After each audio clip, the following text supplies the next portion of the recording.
But that's the beauty of the swirl. The swirl? Welcome back, and we are going to be watching one of my most favourite programmes, The Modern Family Show. And we're going to be watching a particular episode from season 3, where Mitch and Cam are going to be talking to their friends about surrogacy and about a technique called the swirl. Have you heard of it? Well, let's jump in.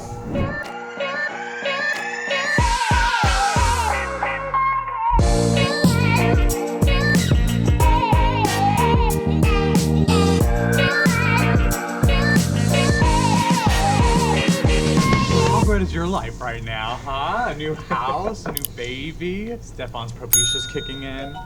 Oh, that's him. He's on his way. He texted OMW. We try to keep our texts short when we're driving with the baby. Oh, well, what wonderful parents you are. You guys hate us a little bit, don't you? No, God, just no. a little. Have you thought about surrogacy? At least you'd be making a baby instead of waiting around for some pregnant mom to maybe pick you. Well, we considered it, but how do you decide which one will... Where's Lily? Sleeping. Ice the cupcake. That you couldn't say in front of Lily? Well, then she'd want a cupcake. But that's the beauty of the swirl. The swirl? You both donate, they mix it up, fertilize the egg, you never know who the father is. Oh, that's Stefan. Yeah, maybe we should think about this swirl. Well, I didn't think surrogacy was for us, but, you know, because one of us would feel left out. Yeah, but if you don't know whose it is... Sorry we're late. Guys, meet Rocco. Rocco or Taco?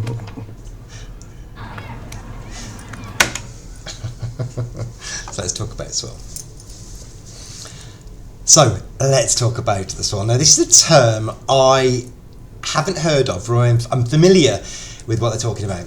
So what they mean is the sperm from both providers is mixed with the eggs, and that sperm will fertilise the eggs, and you kind of don't know whose sperm's fertilised what. So in the case of having two dads, what this episode is saying is that, well, they don't know who's the father, so they're just going to let nature do its thing. That isn't allowed, certainly in the UK and not in the US. So wherever they have had the swirl, it will be in an unregulated source or country or clinic. So there's some concerns there. There are better ways to do this as part of the process. So the most common way to do it in the UK would be when the eggs are retrieved, and hopefully the egg donor and the providers of the sperm have had the required testing, ideally had extended genetic screening to understand what specific defective genes are they carrying. In the event of co-carriage, when two people have the same defective gene, and that creates then a child with that condition, or potentially has that condition.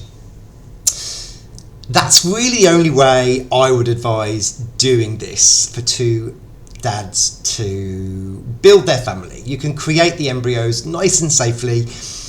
As well, the disappointment of not knowing if you are the genetic father when you think you might be the genetic father, when you eventually find out when a DNA test is done. I don't think I could deal with that. I think that would, for me, would be more crushing. I just think it's just best to know all round for everybody, for the child, for the parents, for the person who's genetically linked, because as we know, genetic loss is a thing. You know, grieving genetic loss is a thing.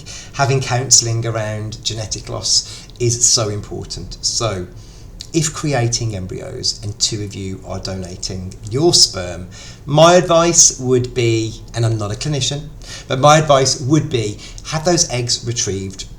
If you've got 10 eggs, have those split into 5 and 5 and fertilise with 50% of the sperm in that one and 50% of the sperm of the other person in that one, and that will be enough to give you, hopefully, the embryos and the blastocysts fathered from each provider.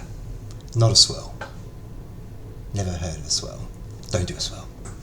So what I need you to do now is click like, subscribe, and whack that notification bell, please. Add some comments, engage, but be kind. You know, this is a sensitive topic, and families like mine are going to be here and watching, might even be commenting. So keep it civil, keep it kind, comment below.